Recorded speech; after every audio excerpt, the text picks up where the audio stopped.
Whoa. Hot. Cool. All right, this is the Big Fundamental Podcast, Kins Five's podcast on the San Antonio Spurs and NBA basketball. I'm Jackson Floyd. That's Evan Klasky. What's up? Trade deadline madness, Evan. Yeah. We're minutes away now. We're doing this live on Facebook, on YouTube. The podcast will be posted wherever you listen to podcasts after we air it here. But minutes left in the deadline, and things are happening like crazy. Yeah, this is like National Adrian Wojnarowski and Shams Charania Day. Yeah. So there's a lot going on. As you said, we got 15 minutes left in the trade deadline. Big surprise, Spurs have done nothing. Yeah, I don't know if we were expecting anything. I mean, there's been some talk like this might be the time to kind of move away from DeMar and LaMarcus. But yeah, no move here in San Antonio. Yeah, and we're going to talk all about the Spurs in just a little bit. But the one that just came down the chute was Andre Drummond being traded from Detroit to Cleveland for essentially a bag of balls. Yeah.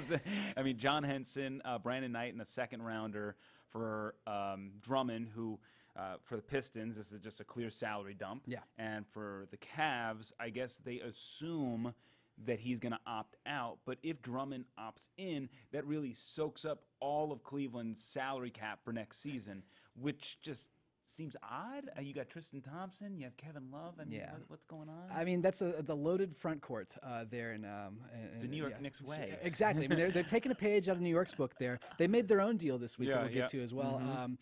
But yeah, no, it's interesting. I mean, I think that lines Drummond up to be one of the top free agent buys this coming off season if he does opt out of this player option. It's a lot of money, though. I mean, to leave on the table if he does opt out.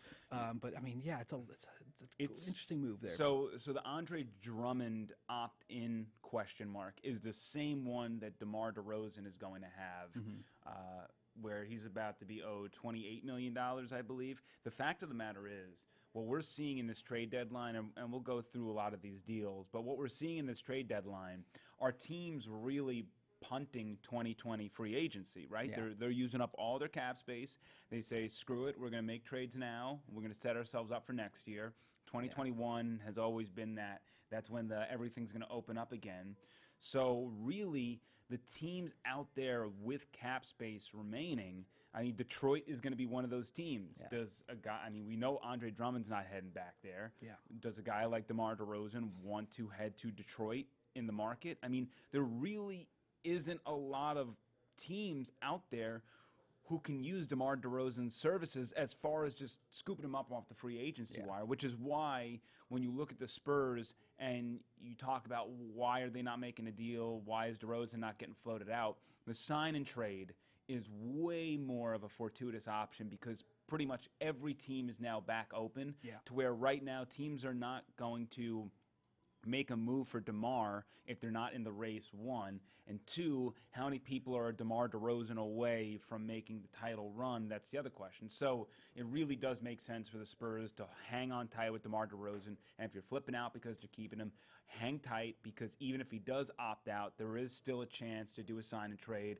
a la what the Nets did with D'Angelo Russell, which is a perfect transition because he was dealt from the Warriors. This is a fascinating trade because I think there was a conversation in Golden State about this would be interesting to watch Steph Curry, D'Angelo Russell. We don't know what they have on the court yet. Steph Curry, of course, has missed the season with his injury there. Klay Thompson is out as well. So you don't get to see those pieces there. Instead, D'Angelo Russell is going to Minnesota. Minnesota, this has been a highly coveted piece they've wanted. They really wanted to sign him in the offseason. He goes to Golden State. They get their guy, and in doing so, they move on from Andrew Wiggins, who's been kind of a disappointment, I would say, for Minnesota there. Yeah, I think that's a very fair thing to say. So I'm interested to see what D'Angelo Russell and Karl Anthony Towns are going to be able to do together. I think that's a pretty potent pair there. Yeah, for sure. I mean, look, that trade, which, by the way, is D'Angelo Russell going to Minnesota. Do we have it written down? I've got it here. I don't have the rest of it there. There's a few other players involved, including, I'm blanking on the names there. But yeah, Golden State's sending a couple of players to Minnesota, getting Andrew Wiggins in return, and also getting draft picks. And I think that's very valuable to take these picks from Minnesota. A team who's consistently terrible. There's a little bit of protection connected to the first-round pick that would be available in 2021. That's a top 3 protected pick. They also get Minnesota's 2021 second-round pick. So. I mean, So, I mean, first off, let me just say that the Warriors now, I don't know if they're going to use the first rounder this year that they have just because they stink this year. And then they have now a first rounder next year, which, if we go off the history of the Minnesota Timberwolves, is probably going to be a top 10, top 15 pick no matter what. So that's great for a franchise who is building around now Clay, Steph, Draymond. They're now going to have Wiggins, and they're going to need an influx of young talent to come in. So those picks are kind of huge for them. They need cheap young talent. So that's why it's kind of important to have that. And Jacob Evans and Amari Spellman were the other ones. And again, the bigger thing about this trade was that it got the Warriors underneath the tax threshold, which means they won't be a repeat offender, which means they are going to save oodles and oodles of money, so that now when they go forward in the future and they compete for championships again and they want to go across that threshold, they can do so without getting chunked every single year, because I can't even go into all the tax luxury rules. I don't even know them all, but repeat offenses, it's just nuts how much the money adds up. So you saw a lot of teams try to dip below that, reset the clocks, and get moving again in the future. I think it's really interesting to see if Wiggins is going to end up being an integral role in this team when next year, when they're completely healthy, they've retooled, maybe they're bringing in a young guy, maybe they're sending this top pick they're going to have in this upcoming lottery for another role player or a sizable piece here, maybe package this with Wiggins and get someone else in as well. But it's interesting to see, do you think they've expanded their championship window by doing this trade? Or, I mean, are they still going to be... you know, I will say this. When D'Angelo Russell and the sign and trade happened in the offseason, the number one thing we all said was this could be a one-year rental. This could be a bridge, right? Klay Thompson is hurt. Bringing D'Angelo Russell might allow the Warriors to compete this year for a championship while bridging the Klay Thompson gap. And when Klay comes back, then maybe they'll ship D'Angelo Russell for more assets and realign themselves around their three who they've had forever and will continue to have forever. The fact that Steph got hurt just completely plummeted those chances, and so things change. I think if you're a Timberwolves fan, you have to be extremely happy. Will this work out? I mean, nothing in Minnesota ever does. But, you know, you already know that Wiggins isn't working out. That marriage is terrible. People are fed up with him over there. Karl Anthony Towns, from what we can read through the tea leaves, pretty much said, if you don't get D'Angelo Russell, I'm out. Like, I'm going to start kicking and stomping my feet 1 year into a 5-year deal. So the fact that he got D'Angelo is going to make Karl Anthony Towns happy for the time being. And I think that's a really good duo. Now, if you're the Warriors, look, going the pessimistic route is way too easy with Wiggins. Everything that you're thinking about Wiggins, I can't argue. There's been issues about his effort and energy, and he started off the season guns a-blazing and then kind of fell off the table. So, look, we can go down that road if we want. There's plenty to talk about if we want to be negative. On the positive side for the Warriors, what they might be thinking is, hey, he's, 24, 25? Yeah, he's under 25. Yeah, he's still super, super young. We forget that. So there's still a whole nother part of his career to unlock. And he's also never been part of a winning culture. I mean, Jimmy Butler tried to bring that to Minnesota. I think Andrew Wiggins was someone he was very frustrated with. And that was an issue, and part of the reason why Butler said, screw this, I'm out. So, you know, you're hoping that Steph, Clay, and a lot, I'm sure Draymond Green is going to say, hey, that soft you-know-what is not going to last here. And the goal would be to make Wiggins the Andre Iguodala role for the Warriors, which he has the potential to do. And I do say for a lot of people now, on the Wolves, Wiggins had to do a lot. Now on the Warriors, when they're at full strength, not talking about this year, next year, when they're at full strength, he's what, the third option? Maybe fourth? The fourth, depending on Draymond, exactly. The drop-off you see from him. But So the fact is, now he's going to have easier looks because Steph and Clay are going to get so much attention. He'll have open looks. He's a shooter. And if he can just bring the effort consistently, I think there's a lot of reasons to think this could work out. But it's going to be on Wiggins to prove people wrong on the energy side. And that's the risk the Warriors are taking. But, you know, I think it's something that if you're a Golden State fan, you're willing to see it out. I don't think it's a negative by any means, but it's something where we'll be watching next year to Yeah. see how this all unfolds, because this year just punted. So you mentioned a former Warrior, Andre Iguodala. He was involved in the trade. But before we talk about that one, some breaking news that have come down here. A 3-team trade between the here we go. Clippers, the Knicks, and the Wizards. Marcus Morris, New York Knick, heading now to Los Angeles to play with the Clippers. Yeah. Isaiah Thomas is joining him in L.A. now from the Wizards there. That's wild. I don't exactly see who the Knicks are getting back. I The think it's Knicks, just the Knicks are package getting of Mo players. Harkless and a 2020 first-round pick, which I wonder what first-round pick that I assume it's the Clippers' first-round pick. I imagine so. Which is going to be what, like 30, 29. Yeah. I mean, what sure, great for them. But Mo Harkless, by the way, they can just let go. Yeah. So I mean, it's really a nothing burger for them. I mean, I guess if they wanted to re-sign Marcus Morris in the offseason, they could do that too, and steal a first rounder out of it. So I mean, if you're the Knicks, whatever, get an asset. I mean, they got a 2020 first. Look, they signed Marcus Morris late, stole him from the Spurs essentially, and they turned it into a first round pick. So I mean, from a Knicks perspective, did the Marcus Morris signing ever make sense? No, but if they were thinking like, hey, if blank hits the fan and we got to make some deadline moves, we can find an asset for him. So from that perspective, I give the Knicks some credit there.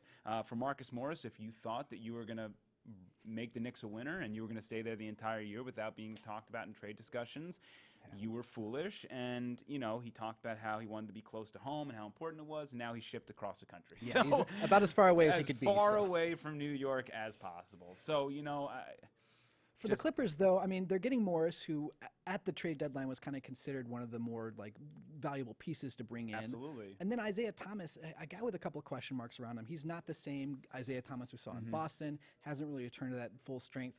But I mean, maybe there's a chance. I think the Clippers are hoping, bargaining on a chance, they might be able to get something if you put him next to Kawhi Leonard and Paul George and Patrick Beverly and this team that's the second best team in the Western Conference right now. Maybe he can kind of return to form. Yeah, I don't know what Isaiah Thomas did. The Wizards got Jerome Robinson, so to me they just got rid of Isaiah Thomas, right? I mean, I don't know how much value Isaiah Thomas brings. He's got some depth. I don't think he's ever going to be what he was with the Celtics for those couple of years. But you get Marcus Morris, which, I mean, you're just adding to a stacked team already. Yeah. Gives you a great forward who has been one of the more efficient three-point shooters this season, and that creates a wonderful option as far as spacing on the floor. Yeah. And you already got guys like Kawhi and Paul George who are already bigger sized and a lot to handle. And again, I'm going to transition. This is also a good counter move to what the Rockets did and their trade, if we want to go into that. So this is the one that kicked off the trade deadline week. A big 4-team deal. Houston sends Clint Capella to Atlanta. They bring in Robert Covington, Jordan Bell. Today they ended up actually sending Jordan Bell off as well. Illustrious Houston career. I think he compared it to David Justice and the Mets. Atlanta now, though, has a core of Trae Young, Kevin Huerter, DeAndre Hunter, Collins, Capella. It's pretty stacked. But Deadman, which we can talk about. But the Rockets are now committing full-time to small ball, in a sense, by sending off Clint Capella. P.J. Tucker's now going to be their 5. I think there was rumors that they're still trying to find someone who can be a center if they need to go big. But Robert Covington now fits into this mix here for the Rockets. Yeah, so, look, I'm very, very concerned about the Rockets in making championship pursuits. Yeah. The small ball thing is great. I think, if you're being ahead of the curve, whatever they're doing, sure, I'm going to see it play out, and I trust they're a smart front office, and they got something cooking. And another reason why they traded Clint Capella, because I know this was a question mark for a lot of people out there, but it was a bit of a penny-pinching move by the owner, so Morey had to do something to get money off the books. Capella was just paid. Capella was an expendable piece because if you look at some of the numbers, the way they utilized the pick and roll is just not what they were doing 2 years ago. They're actually, it's like one of the worst in the league now. So from an offensive standpoint, Capella's not necessary to what they have when they brought in Russ and the way they're transitioning their offensive game plan. Capella's not necessary, but he still was necessary on the defensive end. So I'm still wondering what is going to happen on that side? Are they just going to get I mean, you can get a Taj Gibson from the Knicks or something for cheap. There are options out there. But, I was thinking after that deal went down, can the Spurs go to the Rockets and say, what can you give us with Pirtle? But the Rockets have nothing. Yeah. They have zip. And the only person I would really want for Pirtle is Covington, and they're not going to trade Covington. Yeah. I think Covington's a really good fit. I mean, again, we're going to talk about this, and I have a lot of thoughts on where the Spurs should go, but a 3-and-D guard is something they absolutely need. We need to replace that Bryn Forbes role with somebody who can play defense and shoot threes. So that is of the utmost importance with how the team is built right now. Covington certainly fits that. I think he's getting a little older. I don't know how much that's the guy I want, but he's under, contract for another couple of years, manageable contract. So that would have been an option. But I honestly wonder if this is the Rockets kind of punting on a championship this year. That looking at the way the team's built and things like that, knowing they're not going to compete, because this team is going to run into Jokic, they're going to run into Davis if they're making a push, and they're not going to have a guy to guard them. And that's my thing. Maybe you can handle Jokic to an extent. Look, I don't love the Nuggets come playoff time. We saw last year. I mean, the Spurs almost knocked them out as a 2 seed. When it comes to the NBA playoffs, it is stars. Period. You need 5, 6, 7. I mean, really, the best players are going to play heavy minutes. Yeah. Kawhi Leonard managed his time all of last year with the Raptors, and then what happened in the playoffs? He played every single game. He cranked it heavy up, minutes, and he was a force. And that's what's going to happen. The best players come to play in the playoffs. The regular season is just managing your load the entire way. So the problem with the Nuggets is they are built around depth, and depth does not work. That's not a good formula in the playoffs. So I'm not really as worried about the Nuggets, but the Lakers are a problem. Yeah. Now, maybe small ball can kind of catch JaVale McGee running back and forth in transition. Maybe Dwight Howard the same way. Anthony Davis can handle it. Yeah. LeBron James is a tall drink of water as well. He's a problem. There's too many issues with the Lakers that I have a huge concern about how on earth the Rockets are going to get past the Lakers. Yeah. Now before this deal, I think Marcus Morris certainly helps against the Rockets, but I said that deal for the Rockets was great against the Clippers, but the Lakers are I don't see it. I don't see it for them. Yeah. I think they're in deep trouble. And the Lakers stay put here at the trade deadline. And there's a lot of conversation, reaching out for Kyle Kuzma was a guy mentioned as maybe a potential Marcus Morris pulled guy. Off the market. He has. I mean, there was a lot of interest in Alex Caruso, but they're not moving on from them. I think they're going to be players in the buyout market come after a trade deadline, bringing a couple extra pieces there. That's kind of been the modus operandi for past LeBron teams that compete for championships. I don't think the Morris trade pushes the Clippers over the Lakers. I think the Lakers are still the favorite. Yeah, it adds another element. And remember, I mean, the Clippers have also beaten the Lakers twice this season. So mentally, I think at least they have an advantage. But I still think it's going to be a battle in LA for the Western Conference, and it's 2:00, and sometimes some of these deals trickle in past the deadline. But to our extent, I mean, it looks like everything's done. We'll see. There's probably a couple more alerts coming, but So I don't know. At this point, the Rockets don't have a center, and that is a very intriguing way to go about playing some basketball. I'd be calling Joakim Noah and seeing if he wants to come out of retirement maybe or something. But But even so, scarce. I mean, really, that's your answer, Noah? I mean, like a guy that couldn't even cut it for the Knicks. Yeah, exactly. It's just like, yikes. So there's one last kind of major deal that I want to talk about. And I just want to mention about the Hawks. I mean, we talked about this a little bit before about eating up cap space now versus in free agency, and that's exactly what the Hawks are doing. They're a team that has tons of cap space, and though they're not going to do anything this year, they're building towards the future. They bring in Capella, they bring in Dedmon, and now their center position stabilized with a guy like Trae Young. Pick and roll is certainly an option. You got Herter. So they're building something around there. Yeah. But again, they soaked up that cap space to prove to you that that cap space didn't mean anything to them entering the offseason, thus taking another name out of the sweepstakes for a potential DeMar DeRozan spot. Yeah. So Atlanta, that core is impressive. That young core they've got there now, probably one of the best in the NBA. Yeah. I'd put maybe Memphis alongside them, who were a major player. They did a lot, this trade deadline here, including the deal with Miami. Memphis was able to move on from Andre Iguodala, who they traded for in the offseason from Golden State. Iguodala never showed up for Memphis, never dressed. Was kind of, I think, playing for a buyout, maybe wanting to pick his market. I had this discussion with one of my friends, and he brought up a good point. I mean, I think it was. Iguodala has been getting a lot of heat, and I was on that side. Yeah. I also do believe that Memphis never brought Iguodala to play. That's true. They brought Iguodala for cap space, to take on a contract. And I think there was never really any thought of making Iguodala a part of the team.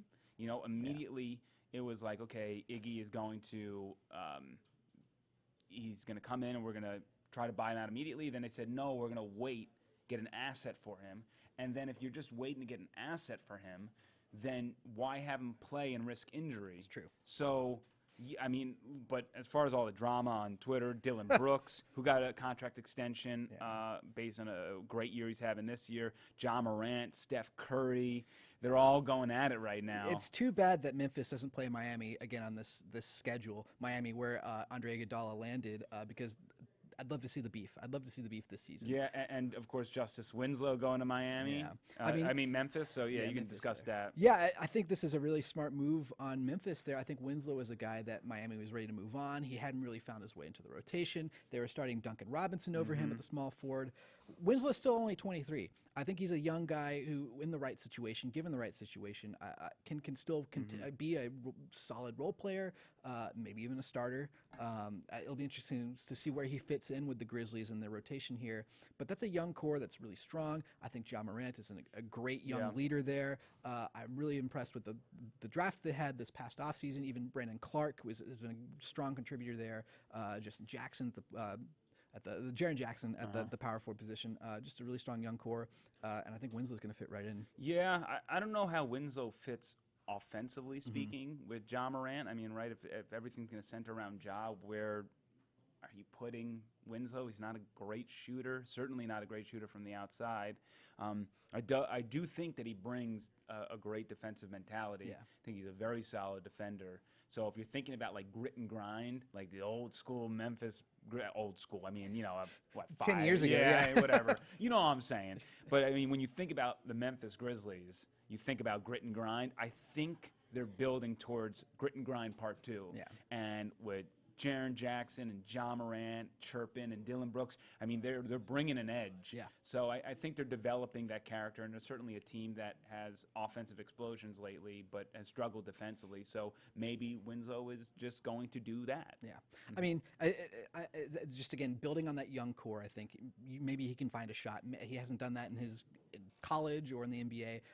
He's not going to be that 3-and-D guy, maybe just a D guy. But hey, they did it with Tony Allen 10 years ago. So yeah. So we'll see. I mean, I think that Memphis is building a little faster than we all thought, and that's what's going to happen when you draft a guy like Ja Morant, who's will be a perennial all-star. So I think this move also indicates that the 8th seed is kind of out of reach for the Spurs now. I mean, it was already trending that way, but Memphis is a team on the up. We'll see, because Memphis, by the way, last I checked on Tankathon, has the hardest schedule remaining. They made the run at the right time, though. Now, they beat the Mavs, so I mean, it's, without Doncic, but... I mean, this year they're 13-4. They've won 75% of the games in this calendar year since January 1st. I just think the Spurs are not going to be able to push that run. They, of course, according to Tankathon, the Spurs have a better chance of, a better schedule ahead than some of these teams ahead of them. But, I mean, this might be the time to turn to the Spurs. They didn't hit the panic button here at the trade deadline. They stayed put. Is that an indication that they think they're going to make a push for that 8th seed, still make a push for the playoffs? What I hope fans understand is that the Spurs are stuck at the fork in the road. Yeah. And Agent Wojnarowski mentioned earlier in a podcast before the NBA trade deadline special that if there was a team out there or teams that would take on DeMar, LaMarcus, and Rudy all at once, they would entertain that, to go all in and shove it all away and start regrouping. That market is not out there. So what do you do?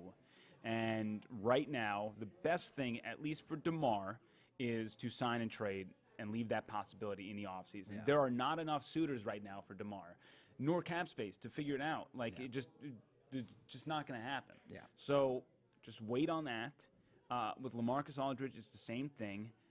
Next year, he's an expiring contract.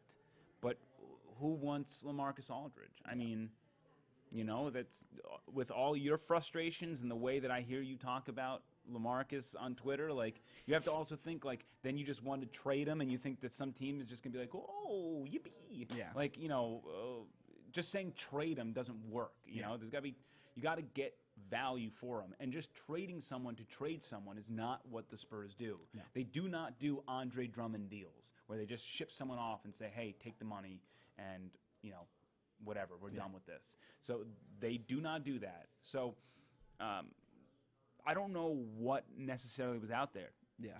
Pirtle's name was thrown around, but I think the Spurs wanted a lot for him, rightfully so, because I think that they view him as a future piece to this team, especially defensively. I will say there's an argument to be had. Are you willing to pay $16 million to a guy who's coming off the bench? I think next year you have to figure out a way for LaMarcus and Pirtle to coexist in a starting lineup if you're going to pay him. And that means really telling LaMarcus to play like he's 6'8", stretch the floor, just shoot threes, don't live in the post too much, don't worry about rebounds. We need you getting back, and we need you just shooting threes. If you got to do that, you got to do that. But it's very complicated for the Spurs. Yeah. It's very, very complicated. And Bryn Forbes would have been a great kicker into a deal, but he's not getting paid anything. So you can't just trade him because you got to take something back and you're getting nothing. So why not just keep Bryn? Marco would have been fine if somebody would have taken the money, I guess. But again, who wanted him? What were you getting in return if not pennies, if nothing, And the Spurs are already under the luxury tax, so they don't have to worry about that. There's no reason that they had to make deals, nor were there fortuitous deals out there for them to make. So I am confident that Brian Wright and company were exhausting all resources. And that means even trying to bring in people, not necessarily for this year, but what I talked about with the Atlanta Hawks. Think forward thinking. I'm a baseball guy. Like the Mets traded for Marcus Stroman. He had a year and a half left in the contract. They weren't necessarily in the playoff race, but they thought, okay, this is a good trade for us to make now to help us next season.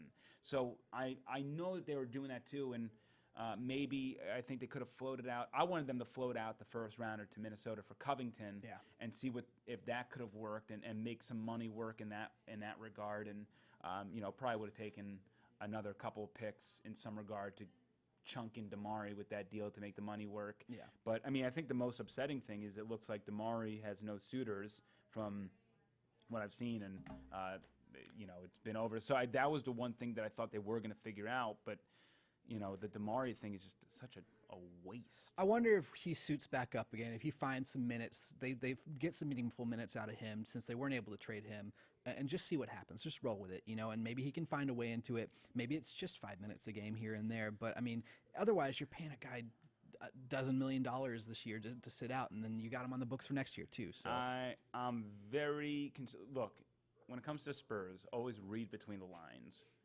What happened? It's very rare for the Spurs to give up on someone that quickly. He really didn't even have a chance. Now, Pop and company see him every day in practice. I don't know what goes on there. But you can assume by what happens every day in practice or what is going on that something is not right. Or he was, rumors were he didn't come into camp in shape. Yeah. And I don't know if there's something that we're missing here. He didn't look particularly bad when he came into garbage time. So, and when you don't suit up a player, when you tell him to just, you're not even on the injury report. You're not even here. That's a problem, and if you're a player, you're not happy. He's kind of been vocal on Twitter, not directly calling out the Spurs, but just kind of saying, hey, I'm waiting for my chance. I'm ready to go. I'm going to play and things like that. in more words or less. But yeah, there must be something that we're missing between the lines, something that's happening in practice, and maybe it is just an in-shape issue here.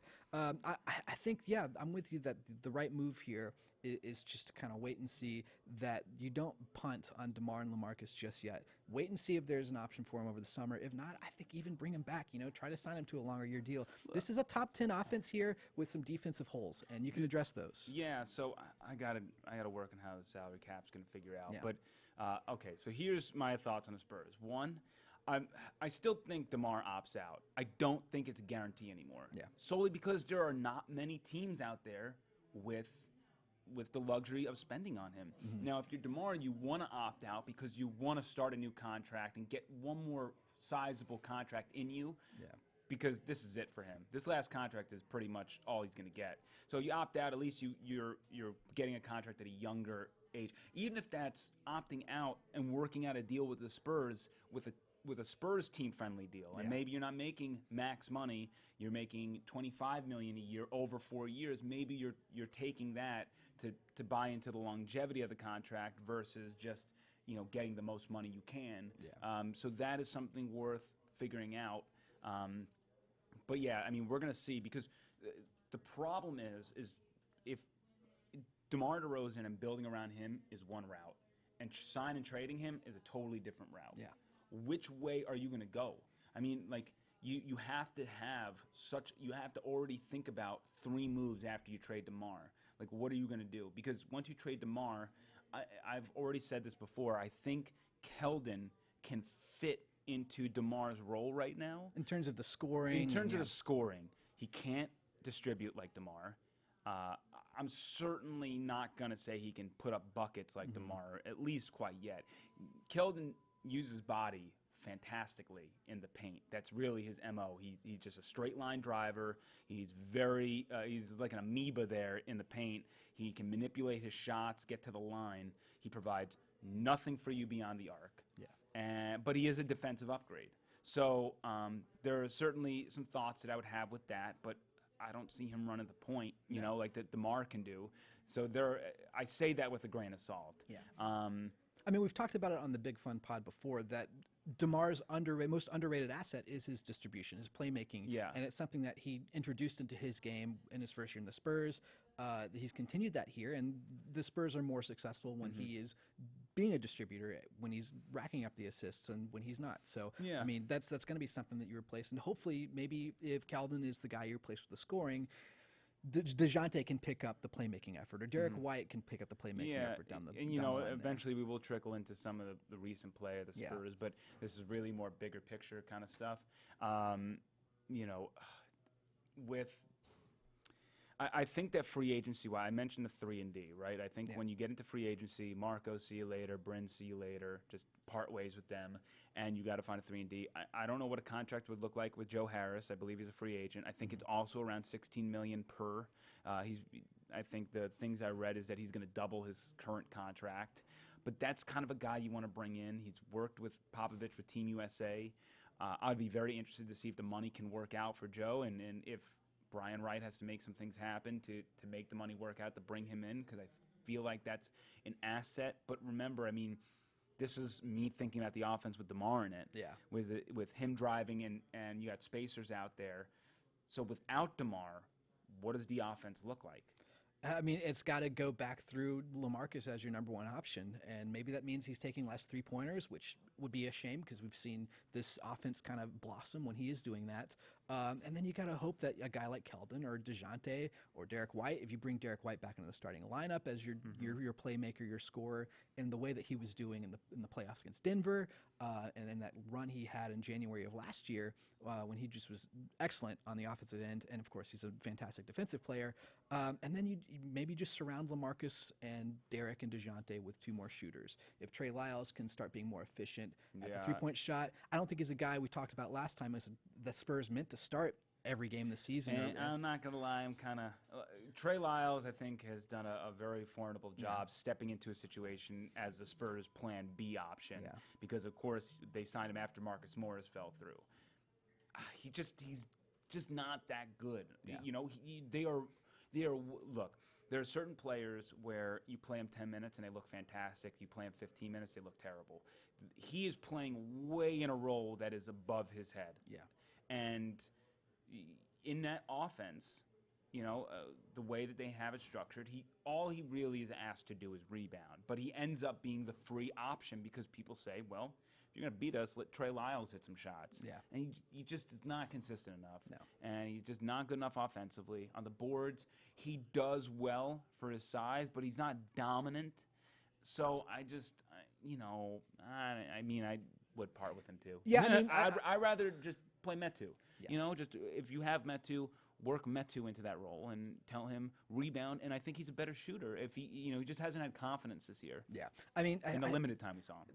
Lyles is the guy I think trending downward. Pirtle I think is the guy trending upward as your starter. And like you said, yeah, if you can get LaMarcus to make another adjustment in his game, then maybe Pirtle is a viable starter, and you just kind of hope that DeJounte and Derek and Lonnie Walker, who I don't think is a starter yet, but can kind of move into that role and keep progressing as players, as these young core for the Spurs there.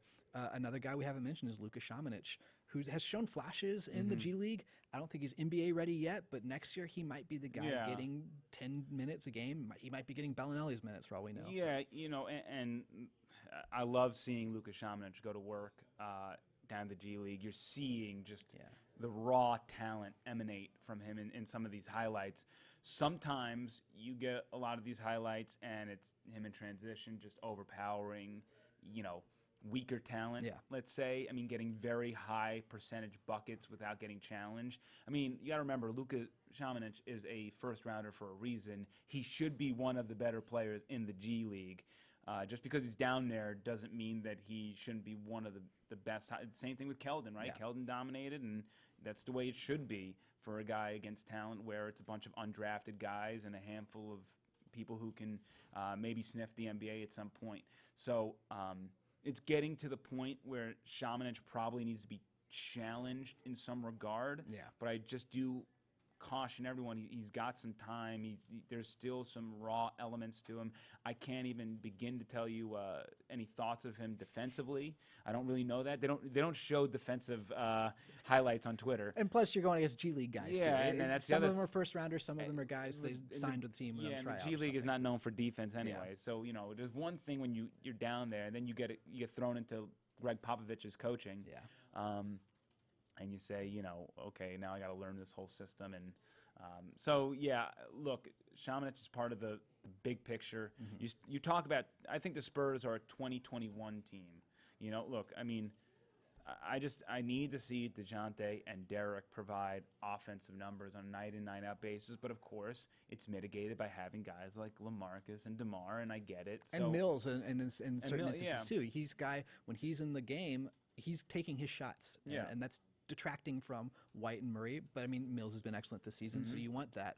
I'm with you. I think this is a 2021 team. If you are sign and trading DeMar next season, maybe you just do what the Grizzlies did and just run your young guys out there. That hasn't been the Spurs way. They've never done that. The Spurs have never been in this situation though. Yeah. But maybe they get comfortable. Maybe they make a run in January like the Grizzlies did, and then you hit the rodeo road trip, and who knows what happens. Yeah, God, I don't even know. I'm telling you, and I've said this before, I just do not know what you do, and that's why when we talk about the trade deadline, nothing's happened, and I mean nothing's ever happened for the Spurs really. Yeah. The last time a midseason deal was done in 2014, and it was Austin Day, just a NBA champion Austin Day. Yeah, not to sully his name, and a former Zag, of course, but it is so complicated, and of course the decisions they made in this offseason with Rudy Gay and him falling off the table, at least with the way he looks, he's still got something left in the tank. Yeah. But I mean, he is clunking around on the court this year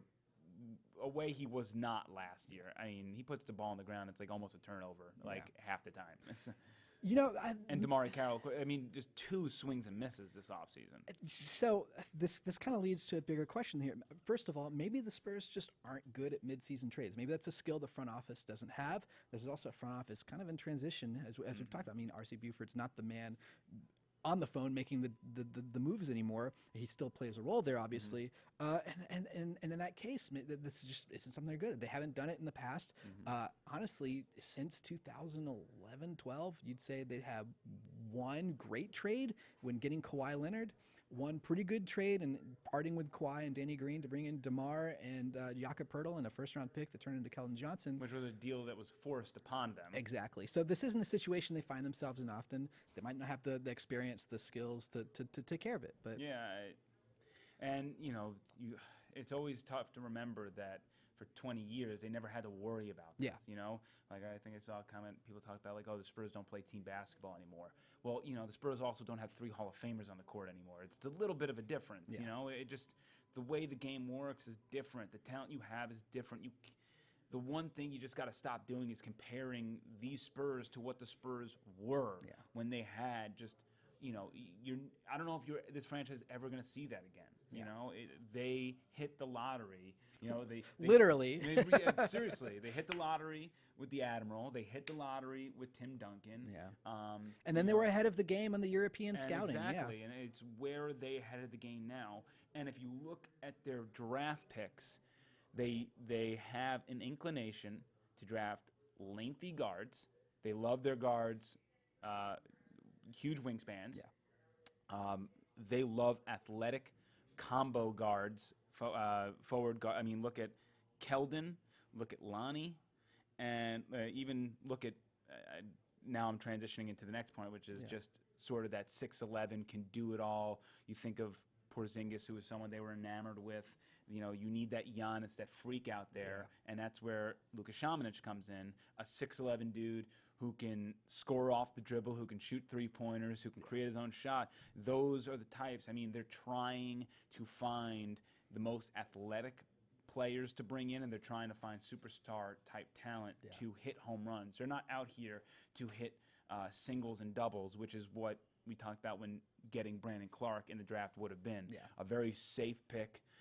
Just hit a hot shot down the line and you're pulling up in a second. But they need to hit home runs because when you're San Antonio and this franchise, you don't get big free agents, which is why I circle back. When you talk about DeMar and LaMarcus, what do you do? Yeah, I mean, keep the stars when you get them, I think, is the mode here. And, I mean, that's questions they're going to have to address this offseason.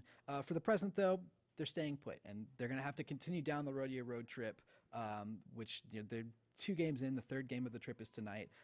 Before we talk about that and transition out of trade deadline, just a quick note.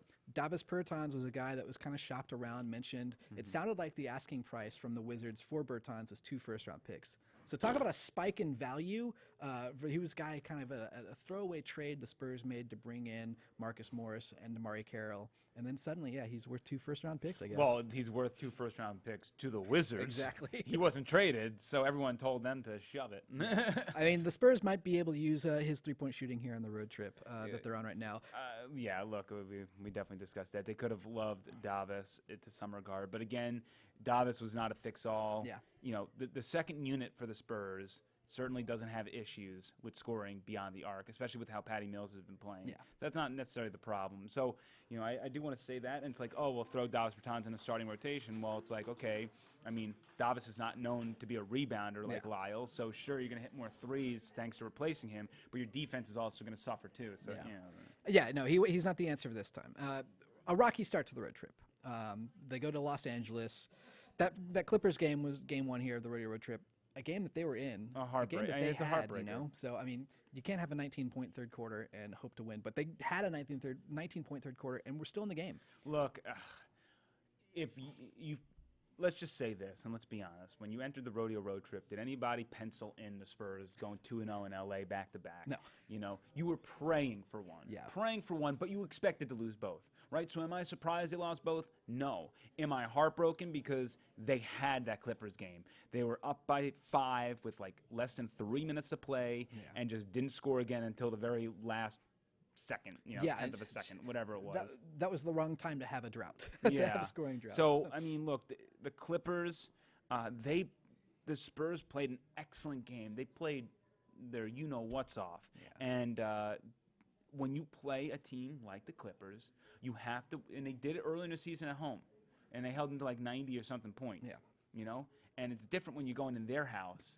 You you have to remain consistent wire to wire, and if you have any slip-ups, they are going to take advantage because they are the better team. Yeah. They're just the better team. So it's frustrating to watch a team put together a pretty darn good game, and especially a great one defensively. Yeah. Talk about, what they did to Kawhi Leonard. Public enemy number one. Maybe it's just knowing Leonard's skill set, but they were doubling him on the drives, forcing him to pass out. The Clippers hit some shots, weren't hitting other shots. He wasn't able to get into a rhythm, though, and I think that really kind of kept them in the game, the Spurs in the game for a while there. And then you saw great defensive efforts again from Pirtle, from Derek White. It's just, coming up short in the scoring end there. And just, it got down to the last defensive possession. They were down by 2, and Paul George hit a fadeaway jumper. Yeah. He's an all-star talent for a reason. It hurts, but sometimes you just tip your cap to unbelievable players, and it's not because the Spurs did anything wrong. It's because they did something right. And, you always say, like, they're paid a lot of money for reasons, too, and Paul George is paid a lot for his offensive prowess, and that just unfortunately happens. So it just stinks to lose that game because then you got to wake up and play a back-to-back. A back-to-back is always a doomsday scenario. Even if there's not travel involved, it's still tough. Even if there's no travel involved. And not to mention you're going from the second-best team in the West to the first-best team in the West. By the way, the Lakers, who were playing their second game in a Staples Center since taking on the Trailblazers the night they honored Kobe, and you better believe that they were pissed off by the defensive effort they gave that night and letting Dame go off. From the jump, the Lakers were playing that game like it was the playoffs. And you mentioned tipping your cap. LeBron James, he's a guy who's a front runner for MVP. They did a good job in the first half on LeBron, by the way. And then no one really, I will say this, and everyone, they entered the first half down 10 points, but it was 51-41. They held the Lakers to 51 points at halftime. Yeah. And that was a hell of a defensive effort. The fact of the matter is they couldn't get the dang ball in the hoop, and that was not because they were really missing a ton of shots. Patty Mills was terrible, Rudy Gay was terrible, and LaMarcus Aldridge was terrible. Yeah. But it was just because the Lakers were all over the place. They couldn't create an open look. Yeah. And that I gave the Lakers more credit than the Spurs missing their shot and not doing what they're supposed to do. Yeah. And the final score looked a little bit better offensively for the Spurs, but credit to the Lakers. And I think that the fact of the matter is the Spurs are not as good as the Lakers. Yeah. And to beat the Lakers, you need them to have an off night and the Spurs to play their A game.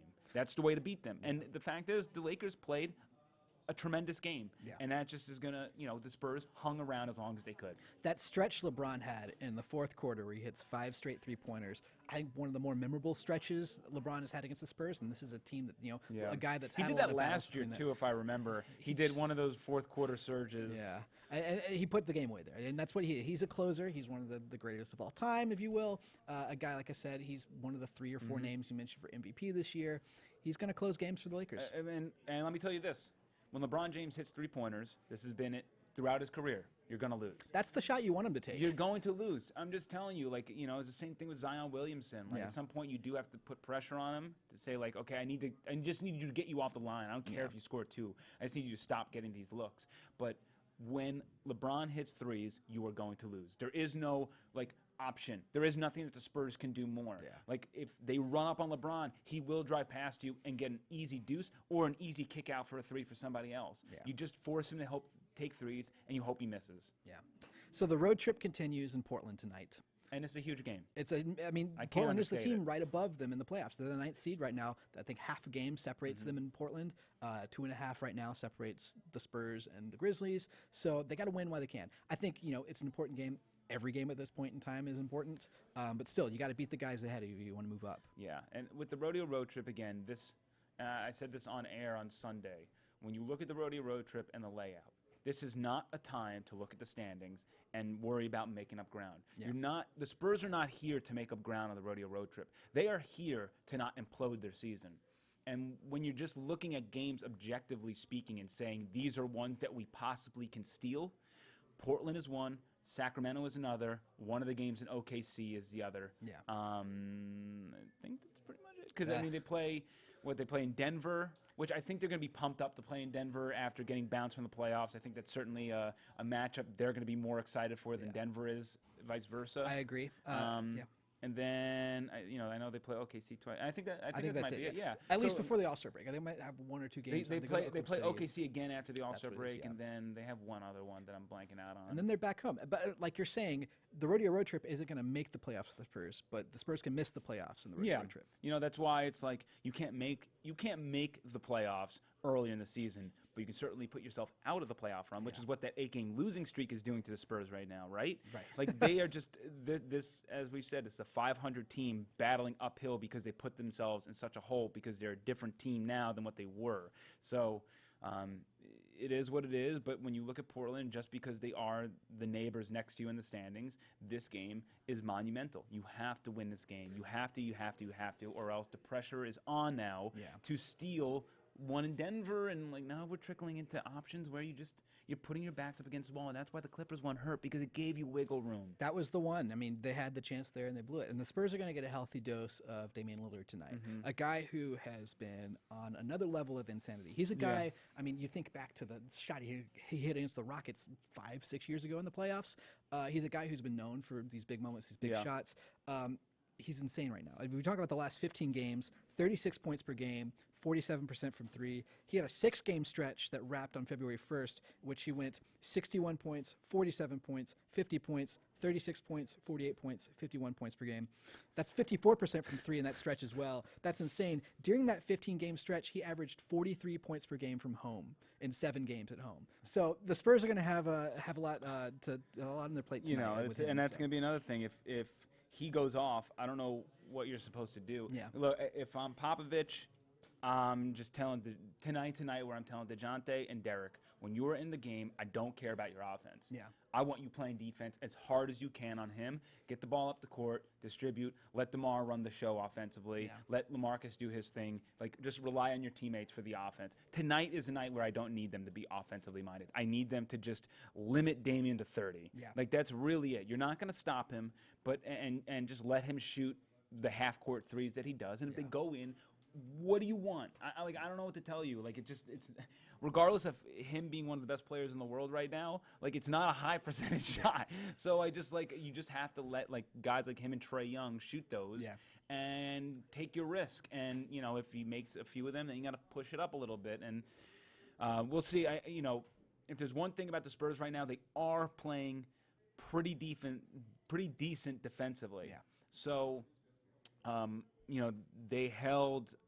They beat Portland early in the year, and then they lost to them late. Both of them were really tight games. The spread, I think, last I checked, was about 3.5 points in favor of Portland. I expected to be a down-to-the-wire sort of game. My feel is something's going to happen in the fourth quarter where Damian takes over, or because just the fourth quarter is where the Spurs stumble. So it's going to be one of those where Spurs are up, and then a tie, and then Blazers go up, and then the Spurs make a run, and then I'm expecting something big from LaMarcus Aldridge tonight. That's kind of been the hole on this Trailblazers team is who guards the front court. They've been relying on Hassan Whiteside to play meaningful minutes, and I thought before the season that was going to be a recipe for disaster. And, of course, the Trailblazers are out of the playoffs right now, and I think a lot of that hinges on that and the health issues they've had there. Nurkic still isn't back. But, yeah, LaMarcus returning home to Portland. I know it's been a few years since, the Spurs acquired him in the free agency, and he left Portland, but he always gets fired up for these games. He's had some pretty big games there. LaMarcus has to be the engine tonight. I think you're right on that you're relying on DeJounte and Derek White. You're probably going to see a lot more minutes out of Derek White tonight than maybe Bryn Forbes. I think he kind of will end up absorbing that guard role. Man, I hope you love somebody the way that Pop loves Bryn Forbes and has the constant patience for this man. I mean, at some point, can we just see DeJounte and Derek play together, like non-fourth quarter? Like, what is the harm here? I mean, Pop has spoken to, I see that we need to do that, and it just hasn't really happened yet. I mean, White's minutes have increased a little bit, but it's all in the fourth. And we're probably not going to get a good answer to that, if an answer at all, till after the season when we have our final press conference with Popovich, and we can say, reflectively speaking, why did you do this? Because that's really the only time he entertains these sort of questions. He doesn't handle them during the season. He just does what he does, and a lot of it is just based on who's hot, like you saw in that Lakers game. Bryn Forbes got a lot of time. He was making threes. Patty wasn't. Patty was off the court. So he a lot of times just riding a hot hand, which you have to do, but it's just defensively it's a problem. I would just at some point I would even rather see Marco play the starting role and just take Bryn into the Marco role, which is parking parking a seat. That's a very unpopular opinion. Very much so. It's a hot take. Hot take. Yeah, I think if you asked a lot of Spurs fans, they'd say, hey, start Lonnie in that role. I don't think he's ready to start that. And, of No. course, then you're losing the three-point shot that you're hoping to get from Brandon Marco. And a lot of people bring that up. And here's the thing, because like people go, oh, Lonnie can shoot threes. The Spurs don't want Lonnie to shoot that many threes. He is an elite slasher. Yeah. Okay, and he's already being put into a role which is stand around in the corner and shoot threes, and he's been very successful beyond the arc. Yeah. I mean, nothing wrong with that. But when you make Lonnie Walker into a guy who's beyond the arc, you are eliminating his extreme athleticism. The Spurs don't want him to lose that. Yeah. They want him to be the athletic freak and push it and slash. They don't want to relegate him to a role which is Bryn, which is space to four, shoot the three. Space to four, shoot the three. That stunts his development. And I know that pisses you off in the present, but they're doing it because they don't want him to be like that in the future, and you have to understand that. As frustrating as it sounds, sure, he can fit that role. I think he absolutely could, but it would not behoove the team moving forward to pigeonhole him in that role and mess with his development. There's a play against the Clippers in which Lonnie Walker caught the ball at about the elbow, and he faced up his man, took it about 8 feet back behind the three-point line, and then drove on him. Yeah. And he's an explosive player. You got that athleticism. You do not want to lose that. I love him with the second team being one of those primary ball handlers. If it's not Mills, it's Walker while he's out there, or it's White, it's Walker. And White Walker has been a fun combination just in terms of the Game of Thrones references. But it's just, I mean, quickly before we wrap up here, I just have one last big picture question for you. Given the run that Damian Lillard is on, has he entered his name into the MVP conversation, or does it still come down to a two-horse race between LeBron James and Giannis Antetokounmpo? I think it's still a two-horse race, but Damian is for sure of an option creeping up. Yeah. The record has to change for me to finally say that Lillard is in the conversation, but there is no doubt that it's a two-man race with a third guy coming. Yeah. And Lillard is there in the circle where we're having these discussions right now. It's two names floating, and he's like poking his way into the circle. So the answer is sort of. Yeah. Sort of. We will see how the rest of the season goes, because if Portland makes a run, makes the playoffs, I mean, you're going to have a great argument for three men out there. Yeah. LeBron is a freak in nature. Giannis is the freak by name. And then also you have Damian Lillard, who is just literally carrying this team. I think, yeah, you're right. Two-man race.